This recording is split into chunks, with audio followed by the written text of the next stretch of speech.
Dena Moana est l'artiste chrétienne francophone la plus écoutée, avec plus de 100 000 auditeurs par mois sur Spotify et plus de 133 millions de vues sur YouTube. Elle est clairement l'une des figures incontournables de la musique chrétienne. Ce constat est d'ailleurs repris par d'autres chaînes YouTube. Dena Moana, c'est la plus grande artiste francophone, la plus streamée au monde. Au-delà des chiffres, la chanteuse a une réelle influence dans son milieu. Son style musical fédère par ses différentes sonorités et par le côté épique de certaines de ses compositions.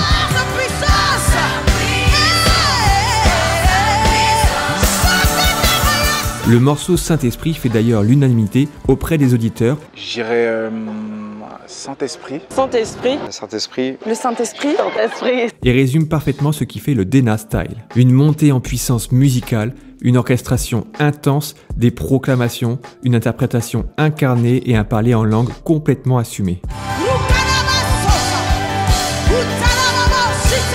Aujourd'hui, on va regarder de plus près les principales étapes qui ont fait la carrière de Dena Moana.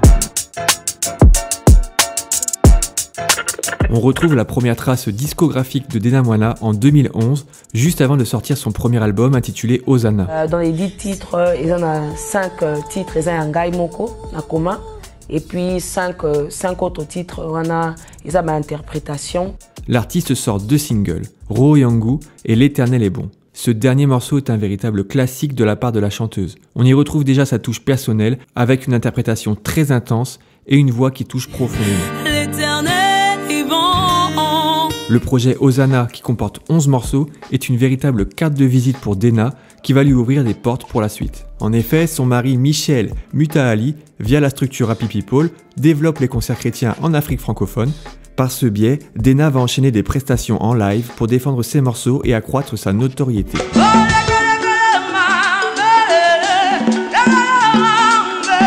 Le live, c'est vraiment le terrain préféré de l'artiste. Comme elle le dit elle-même, ce ne sont pas que des concerts, ce sont aussi des moments de culte où des vies sont transformées par la grâce de Dieu. Donc on les appelle concerts, mais en réalité ça se transforme en des cultes et voilà, c'était un échange magnifique. 5 ans après son album Hosanna, Dena revient avec un second projet plus abouti en termes de production musicale et de réalisation artistique qui va poser les premières pierres d'un changement de dimension pour l'artiste. Cet album marque un tournant puisqu'il instaure le style plus épique et orchestral de l'artiste, mais également une volonté de dépasser les frontières musicales.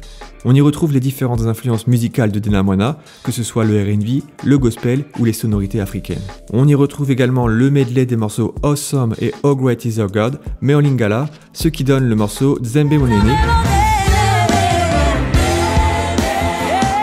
mais aussi le morceau Emmanuel, qui est un autre de ses classiques sur lequel on retrouve le rappeur Elger.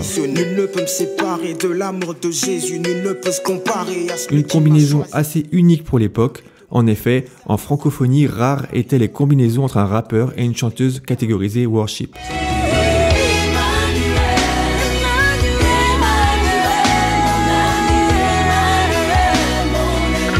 Le changement de dimension de Dena prend une nouvelle tournure lorsqu'elle participe à l'émission Hosanna chez EMCI TV. 4 de ses passages sur la chaîne québécoise sont dans le top 10 de leurs vidéos les plus vues. Pour moi, l'émission du 5 octobre 2017 est vraiment classique. Dena y interprète 4 morceaux, dont Si la mer se déchaîne de Lydia Lelon, avec une intensité jamais vue. Ça me donne encore des frissons tellement on sent la présence du Saint-Esprit.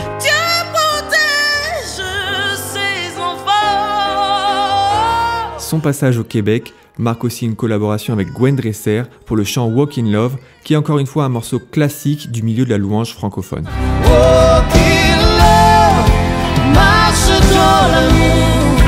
D'ailleurs, des collaborations, elle va en faire beaucoup. Joël Bombay, El George, Sandra Kwame, Derek Jones, Sion, Simian, Call Out Music, Dalnuiten, Hey Moses, Limo Blaze. La liste est longue, mais on peut retenir que chacune de ces collaborations est marquante et donne naissance à un morceau puissant. En témoigne le morceau Fade Away de Limo Blaze, qui est juste le 3e morceau le plus écouté de l'artiste nigérian, ou le morceau Une autre dimension du groupe Sion, qui est désormais un incontournable chanté dans les églises.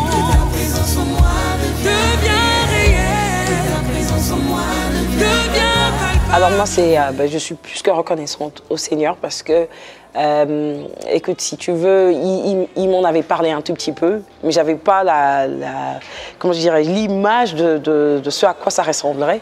Il m'a dit, il m'appelait pour les nations, une jeune fille du Congo, Lorsque je reçois l'appel, je suis vraiment jeune quand même. Voilà, il me dit ça, mais je ne vois pas à quoi ça va vraiment ressembler. Et le premier effet que ça me fait, c'est quand même la reconnaissance, vraiment, de ce que le Seigneur m'ait fait confiance, qui m'ait parlé de ces choses que je vois après chaque année se réaliser. Tu as parlé de collaboration. Écoute, je suis rarement allée vers les autres pour pour collaborer. C'est pas parce que je ne pouvais pas, mais c'est pas comme si j'avais des carnets vraiment. Et le Seigneur, lui, il a permis que les gens viennent vers moi, qu'ils me découvrent peut-être dans des concerts où je vais. Je faisais peut-être première partie, et voilà, où j'étais invitée avec plusieurs autres artistes à un concert. Et là, on se rencontre et puis c'était des demandes de collaboration qui permettent à ce que tu rencontres d'autres artistes encore. Et voilà, donc ça ouvrait de plus en plus mon carnet et ça a permis qu'aujourd'hui, voilà, j'ai plus de 20 collaborations quand même, que ce soit du côté francophone et anglophone. Et c'est une bénédiction. Je considère vraiment cela comme une bénédiction. En pleine préparation de son 3e album, Dena Wana a l'opportunité de travailler avec le label Motown Gospel Africa. L'album Souffle est donc distribué par Universal Music via le label Motown. Cela permet d'avoir un peu plus de visibilité et de communication autour de ce projet, même si la hype autour du 3e album était déjà bien montée, notamment avec la sortie du morceau Saint-Esprit, son classique parmi les classiques, puis du morceau Souffle dans la même ligne.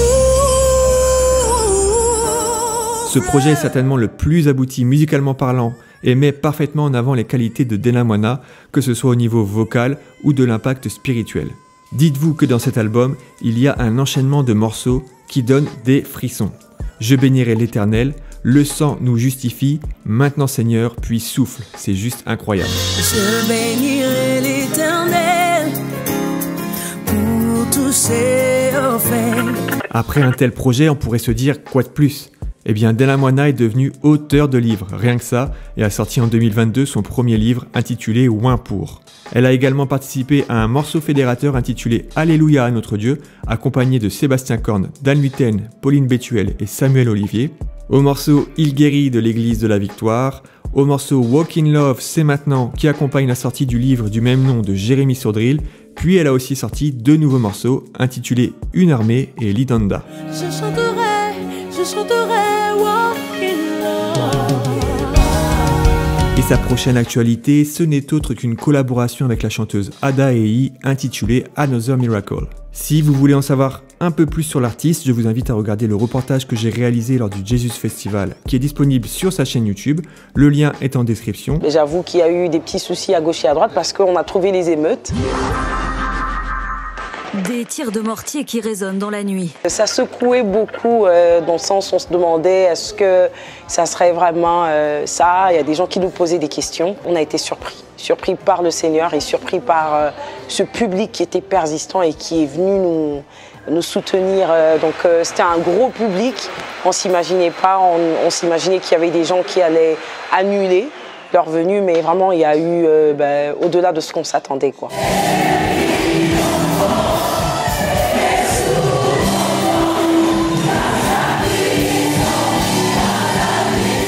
Mais vu que vous êtes ici, je vais vous offrir une exclusivité de la chaîne. Beaucoup de gens l'appellent Maman Dena et je vais demander pourquoi les gens l'appelaient comme ça. On est africains et donc pour nous, dès que tu as un enfant, tu as 2 enfants, on t'appelle automatiquement maman. Et aujourd'hui, c'est un peu, même les anglophones ont appris à m'appeler Maman Dena par rapport à ce qu'ils entendent tout autour. Écoute, c'est pas un titre que je me donne. Quand je me présente en tant que Dena. Il y en a qui m'appellent Yadena pour dire grande sœur. Il y en a qui m'appellent sœur Dena puisque je suis une sœur dans le Seigneur. Et puis il y en a qui m'appellent Dena. Et il y en a qui m'appellent Maman Dena. Ça ne me dérange pas tout autant que ça. Mais quand je me présente, je ne dis pas que je suis Maman Dena. Si c'est ce regard-là que les autres me donnent, je le prends. Mais je le prends aussi parce que... Écoute, quand le Seigneur m'a parlé de moi, il m'avait dit « Je te ferai une mère pour les nations ».